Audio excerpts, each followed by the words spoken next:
Warahmatullahi wabarakatuh dan selamat malam guys. Pisang gorengnya guys. Oke, perdana malam hari ini kita berada di Podis Pondopo Inspirasi. Baik, terima kasih. Halo guys. Tentunya honorer di pemerintahan sekarang itu sangat krusial karena kebijakan yang pemerintah yang tidak menjanjikan menurut saya. Tentang honorer ke depan itu apa namanya ya, tidak memberikan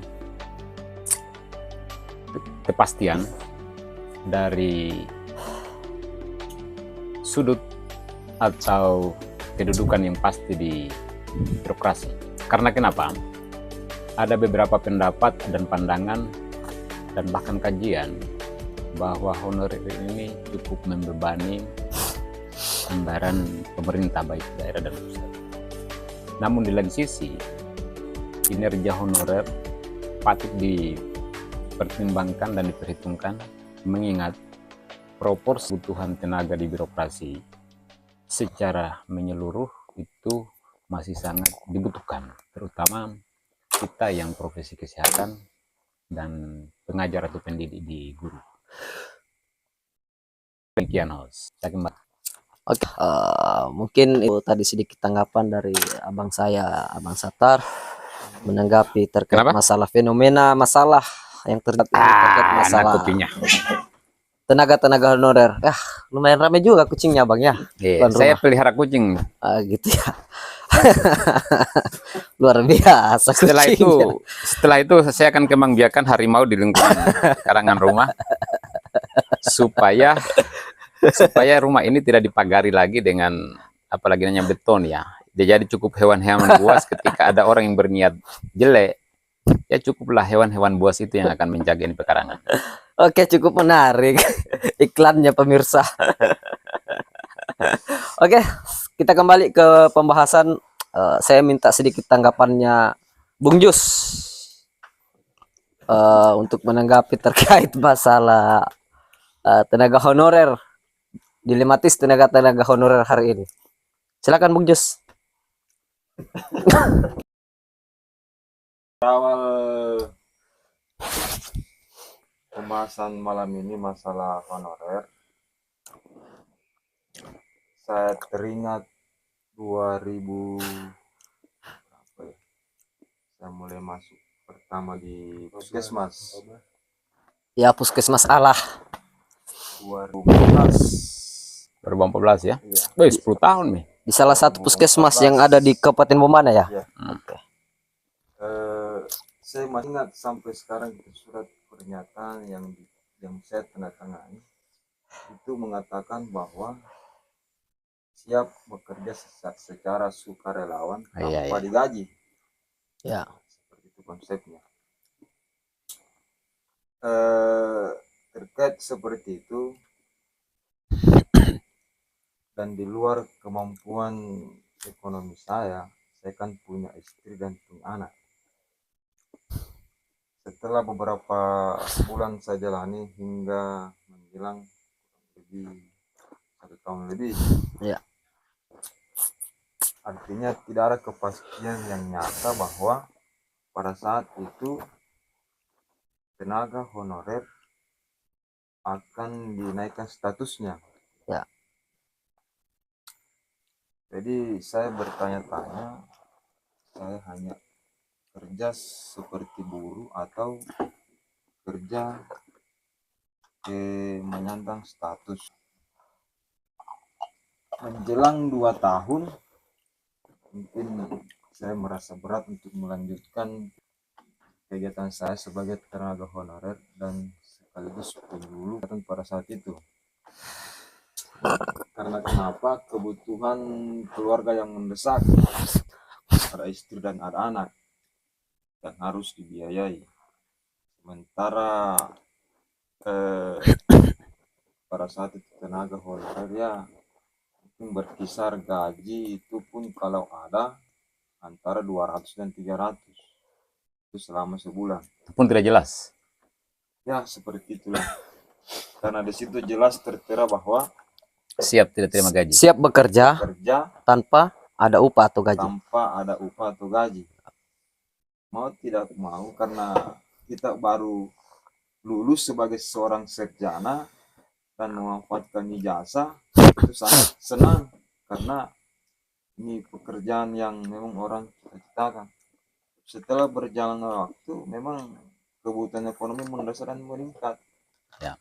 Tidak bisa kita bertahan. Dan adapun pada saat itu tidak ada bahwa kerja sekian tahun kau akan diangkat seperti ini. Tidak ada jaminan, Ada tidak ada jaminan. janji. Ya. SK pun tidak ada. Seperti itu. Tapi di balik semua itu, ternyata pengurusan seperti itu bisa terselesaikan dengan, ya ada dibilang, orang dalam. Kita yang tidak punya orang dalam, ya tidak mempunyai SK sampai saat ini, walaupun sudah bertahun-tahun. Itu kejadiannya di tahun berapa itu? Saya kurang tahu itu kejadiannya. 2013, 2014 ya? Yang jelasnya, kalau kita mau cerita jujurnya, sebenarnya kalau ada orang dalam dan ada keluarga di instansi terkait, pasti nggak sampai 1 bulan itu SK sudah terbit. Jadi kalau tidak ada Sabar, sama jadi sekali, begini, yang dimaksud itu SK honor daerah ya, ya yang begitu, ditangani oleh oleh pejabat daerah yang setempat. bertanggung jawab. Jadi saya ambil kesimpulan bahwa saya tidak bisa bertahan lagi seperti ini. Makanya saya mulai bergeser untuk berbisnis. Berwirausaha. Ya, berwirausaha. Nah, sambil saja laga beberapa bulan di puskesmas, cuma usaha saya tidak bisa berkembang kalau saya jalani dua-duanya. Jadi saya harus mesti tinggalkan puskesmas. Begitu ya. Jadi Iya. gini, singkat cerita, saya sudah bisa menangkapi terkait masalah keresahannya Bung Jus selama menjadi tenaga honorer. Sehingga Bung Jus memutuskan, silakan santai, sehingga Ini memutuskan pisang goreng di untuk Pondok Pedis, berhenti menjadi tenaga Pondok honorer. Inspirasi. Nah, pada tahun 2023 sampai 2024 ya, 2023, 24 sampai 2025 tahun ini, itu ternyata ada pengangkatan pegawai honorer dalam bentuk P3K ya, pegawai perjanjian kerja gitu. Nah, itu sekarang yang menjadi dilematisnya teman-teman. Orang yang pernah dulu mengabdikan diri di daerahnya, ya, di kampung tanah kelahirannya, setelah ada terbuka kesempatan untuk mendaftarkan diri sebagai P3K, pegawai P3K, ternyata harus ada persyaratan SK pengabdian beberapa tahun, minimal 2 tahun pengabdian. Nah, sekarang karena kondisi ekonomi ya mengharuskan kita terputus untuk kontrak begitu, untuk menjadi tenaga honorer begitu. Nah, sehingga kita putus kontrak, dan kemudian setelah ada pendaftaran P3K, kita tidak bisa mendaftar lagi karena dalam artian kita cacat, bukan cacat karena kenapa ya, cacat karena terputus masa pengabdian honorernya begitu. Ya. Nah, ini kan persyaratan P3K minimal pengabdian 2 tahun dan tidak boleh terputus, kurang lebih begitu. Oke, mungkin saya kembali ke abang saya, Abang Satar, untuk menanggapi atau menyikapi lagi terkait masalah apa kegelisahannya Bung Jus Ya. terkait masalah nasib Bung Jus, masalah tenaga honorer, begitupun juga teman-teman yang lain dan termasuk saya, Pak. Silakan. Ya baik, tentunya Bang tadi Satar. keluh kesah dari saudaraku Bung Jus, dan itu sekaligus representasi mewakili keluh kesah seluruh teman-teman honorer yang ada di Bombana. Nah, kalau kita menyimak dari sumber yang dia ceritakan tadi adalah kurang lebih 10 tahun, bahkan ada lebih. Ya. Itu bermula dari kita mau diskusi antara kebutuhan dan demand, ya. Baik, dari ini kita bicara ada 2 kategori yang boleh saya katakan paradoks kebijakannya pemerintah. Di lain sisi membutuhkan pelayanan dari sisi jumlah, yaitu sumber daya. Di lain sisi juga kita harus sejahterakan dalam hal kesehatan masyarakat. Nah, tentunya persoalan ini dari tahun ke tahun hingga sekarang belum terpecahkan, bahkan menjadi polemik yang cukup ribet menurut saya karena belum ada titik penyelesaian. Salah satu ekspektasi yang saya bisa baca dari curhatan Bung Jus tadi adalah bagaimana tentang masa depan sehingga lebih jelas dan terang. Ya. Nah, yang terjadi apa? Bahkan cukup ironi ketika pertanyaannya adalah salah satu harapan mereka itu gugur hanya karena persoalan administratif. Ya. Misalnya, bertahun-tahun sejak 2014 dan hingga ketika ada kebijakan baru yang disebut P3K, mereka digugurkan hanya gara-gara administrasi yang mengharuskan 2 tahun pengabdian ke belakang itu tidak bisa putus. Pertanyaannya kemudian, orang dengan yang mengabdi 2014 yang kemudian 1-2 tahun dengan dasar, apalagi ada tadi bahasa bahwa kontrak tanpa dibiayai atau tanpa mengharap imbalan jasa, atau bahkan gaji yang betul-betul sangat tidak manusiawi bagi saya, menurut saya di era kemerdekaan sekarang.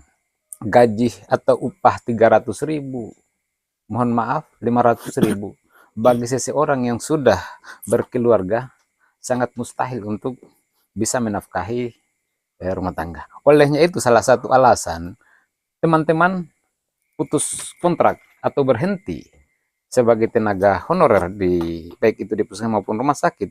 Alasan yang cukup logis. Yang pertama bahwa mereka tidak punya pengharapan yang cukup besar karena tidak ada jaminan dari pemerintah. Yang kedua, sumber pendapatan yang menurut saya lagi-lagi jauh dari kata sejahtera. Yang sekarang kita lagi istilahkan itu sangat tren bahwa kalau kita mengumpamakan dengan pendapatan pekerja-pekerja lain, kita ini antara langit, bisa diasumsikan itu antara langit dan di bawah sumur bor.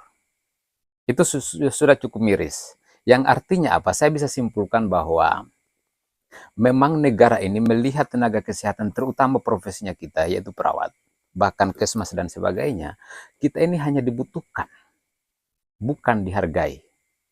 Kebijakan inilah yang selalu saya konfrontasi dalam diri saya, bahkan selalu saya diskusi dengan beberapa teman-teman untuk kita lawan. Bahwa hilangkan yang namanya oligarki di dalam lingkungan kesehatan. Terutama kebijakan yang menyangkut tentang nasib teman-teman honorer. Karena kenapa? Kita hanya dibutuhkan, tapi tidak dihargai. Untuk apa teman-teman bertahan dalam situasi ini hanya karena dibutuhkan, tapi kita tidak dihargai. Sama halnya dengan babu, bahasa kasarnya. Ya. Olehnya itu melalui kebijakan Omnibus Law nomor 17 tahun 2024 kalau tidak salah, kita cukup senang dengan kebijakan itu. Mudah-mudahan ini menjadi ruang pengharapan kita ke depan bahwa tatanan kesehatan di Indonesia ke depan akan lebih diperhatikan. Lagi-lagi perjuangannya kita hari ini dan belum selesai. Seterusnya adalah tentang kesejahteraan kesehatan. Dan mudah-mudahan ini sebagai representasi juga suara-suara teman-teman di luar sana. Wahai, ini sekaligus pesan bagi para pengambil kebijakan, tolong melalui forum ini sekaligus kami mengadvokasi agar sekiranya perbudakan nakes melalui kesejahteraan zaman sekarang mohon dihapus karena tidak sesuai dengan standar dan kriteria manusia yang merdeka. Itu pendapat dari saya. Oke, baik. Saya kira luar biasa sekali tanggapan dari Abang dan saya, itu Abang Satar, terkait masalah. Mungkin bisa dikasih kesempatan juga temannya kita yang satu ini, karena teman-teman nasibnya sama-sama aja. teman-teman tenaga honorer kesehatan ya, di bidang kesehatan. Iya, kasihan. Gitu. Jadi bisa kita simpulkan bahwa hari ini Indonesia sudah merdeka. tetapi ternyata SDM-nya masih banyak juga yang belum merdeka. Dan itu terbukti dan terjawab malam hari ini, yaitu SDM di bidang kesehatan, tenaga-tenaga di kesehatan. Jasanya dibutuhkan, tetapi penghargaannya tidak ada. Ya, kurang Ya, lebih gitu. sedikit saya potong, host. Siap. Ini baru-baru, kalau teman-teman sempat menyimak, sempat viral di dunia, di apa namanya, di platform media sosial, ada salah satu kebijakan pemerintahan baru, yaitu Prabowo, tentang kesejahteraan tenaga pendidik, yaitu guru dan dosen. Bahwa mereka akan diberi prestise khusus tentang kesejahteraannya, di mana peningkatan pendapatannya itu adalah di rata-rata UMR. Oke. Nah, ironinya, ketika kebijakan itu sepihak hanya bukan satu profesi aja yang merasa bahwa berharga untuk negara ini, yang kemudian kesehatan tidak berharga, kah? Ya, seharusnya tidak boleh dong, harus Inilah diimbangkan. ya benar, inilah yang membuat miris dan tergores hatinya tenaga-tenaga kesehatan yang merasa Ya. hari ini seperti saya bilang tadi, oligarki masih terjadi. Ya. Kemudian kebutuhan pemberdayaan tenaganya di sana hanya karena kebutuhan, bukan karena dihargai. Kemudian standar upah di daerah-daerah ini masih sangat jauh dari upah minimum dan sebagainya. Harusnya ada kebijakan pemerintah hari ini, harusnya balance antara pendidikan dan kesehatan. Nah, inilah dia yang kemudian pertanyaan besarnya adalah, ini tanggung jawabnya siapa? Apakah memang fenomena seperti ini, ibarat yang lagi tren sekarang adalah, kalau bukan karena no viral no justice, atau lewat mana lagi yang kami perlu kisah. Nah, dengan harapan bahwa mudah-mudahan mengambil kebijakan, terutama DPR yang 25 orang, yang kemudian jenderalnya ASN, terutama pemegang kekuasaan tertinggi di Bombana, insya Allah ke depan adalah bupati terpilih. Harap dan tolong perhatikan tenaga kesehatan. Itu saja. Ya, betul. Jadi unik, Abang. Ini masalah kebijakannya pemerintah hari ini terhadap ya, dua profesi. Saya anggap dua profesi ini sangat-sangat miris sekali kebijakannya.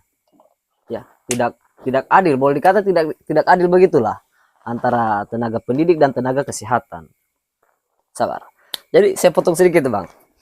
Ini ada satu yang menarik ini tadi, yang dikatakan bahwa kedepannya itu Sambil merokok, dilarang gitu.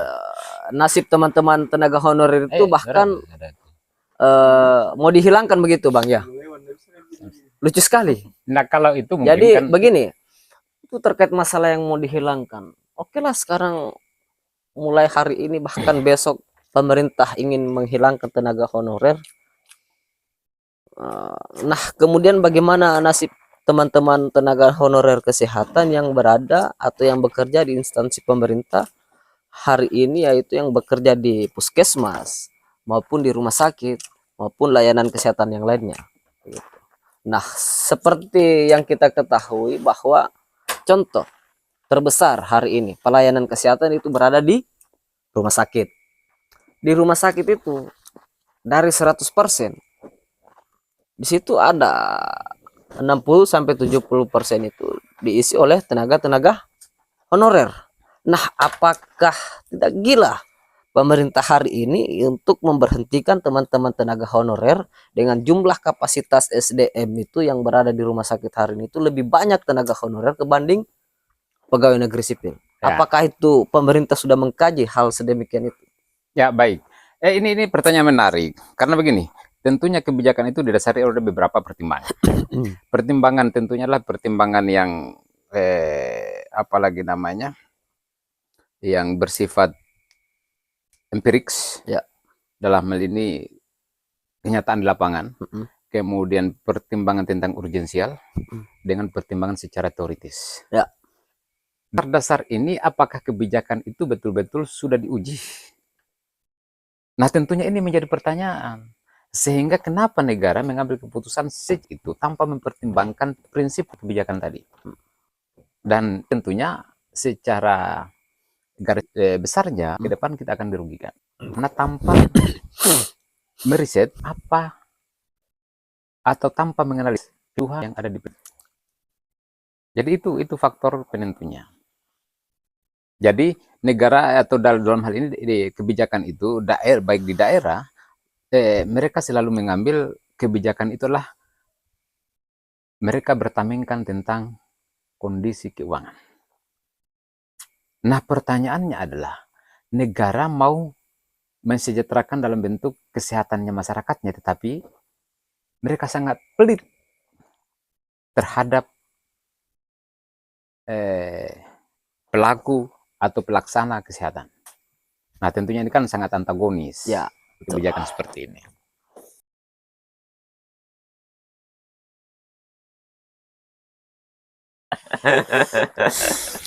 Oke, teman-teman, kata-kata saya terakhir dari kira Bung Jus. itu tadi dari diskusi singkat, diskusi kecil malam hari ini bersama dua narasumber saya. Mungkin sebelum saya tutup, Bung Jus dulu, saya persilahkan Bung Jus untuk closing statement. Ya. Silakan Bung Jus, apa harapan? Terima kasih diberikan lagi kesempatan. Harapannya bahwa ilmu dan apa yang dipelajari dan apa yang melekat di ujung nama seseorang ketika kembali dan pulang di daerahnya masing-masing, harapannya bahwa diberikan tempat dan diberikan penghargaan supaya mereka tidak sia-sia belajar di luar. Itu mungkin harapan dari saya, bahwa ketika orang sudah menyandang gelar sarjana atau apapun itu, ketika pulang di daerahnya, tolong dan dirangkul dengan baik dan diberikan posisi yang baik supaya ilmu yang dia pelajari bisa bermanfaat bagi masyarakat setempat. Itu saja mungkin. Oke, terima kasih tanggapan atau closing statementnya Bung Jus. Kemudian saya beralih ke Bang Satar untuk memberikan closing statementnya sebelum kita menutup bincang-bincang kecil kita malam hari ini. Ikan lele. Mantap. Lawan oligarki di pelayanan kesehatan. Mantap, Le. Poin dari apa yang saya mau katakan bahwa yang pertama, tenaga kesehatan jangan hanya karena dibutuhkan, tetapi hargai mereka. Tapi ingat teman-teman, kalau hanya teman-teman dibutuhkan di pelayanan, lebih bagus tinggalkan hanya karena tidak dihargai. Karena kita adalah manusia merdeka dan manusia yang sangat dihargai. Yang kedua, kami sangat berharap ke depan melalui kebijakan pemerintahan yang baru, baik tingkat nasional sampai di daerah. Profesi ini sangat mulia. Dan ingat, kami tetap konsisten untuk pelayanan yang prima demi masyarakat. Dari saya di tema-tema dan konten kami selanjutnya di Pondok Podis, inspirasi dan sambil kita ngopi. Oke, terima kasih Bang. Jadi itulah dia tadi sedikit diskusi atau bincang-bincang kecil malam hari ini. Sedikit pesan juga ada saya untuk pemerintah hari ini, bahwa pendidikan dan kesehatan itu adalah saudara kandung. Pendidikan tanpa kesehatan itu serasa kita berjalan hanya menggunakan satu kaki. Begitupun sebaliknya, kesehatan tanpa pendidikan, kita juga berjalan hanya satu kaki. Jadi harus balance. Begitupun juga kebijakannya harus balance, seimbang. Tidak boleh ada yang di atas, tidak boleh ada yang di bawah. Harus sama-sama seimbang. Oke? Mantap. Sekian dari kami. Billahi taufiq wal hidayah. Wassalamualaikum warahmatullahi wabarakatuh. Merdeka.